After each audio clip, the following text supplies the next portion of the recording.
Seorang anak laki-laki yang masih berumur 11 tahun tertimpa tembok jembatan di Desa Payapenagan, Kecamatan Merbau, Kabupaten Aceh Barat. Kejadian ini berawal korban asyik mencari ikan di sungai bersama temannya yang kebetulan dekat dari tembok jembatan. Tanpa disadari, tembok jembatan itu roboh dan tertimpa korban. Namun beruntung temannya selamat. Ayah korban Nurdin mengaku dirinya sangat trauma dengan kejadian ini sebab sebelum mencari ikan dengan temannya, dia tidur di rumah neneknya. Saya di sana di Cisoli, di sini sama mama neneknya.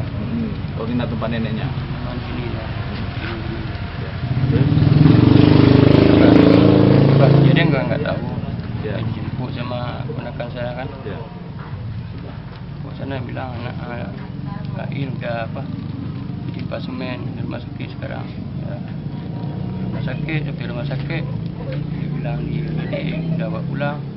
Setelah kejadian, keponakannya memberitahu perihal kepada keluarga dan pihaknya mendatangi ke rumah sakit. Tiba di sana, petugas menyampaikan bahwa Ilham telah tiada. Mengetahui tak bernyawa, pihak keluarga langsung membawa korban ke rumahnya untuk segera dikebumikan. Dari Aceh Barat, Faizi, Pelita On TV melaporkan.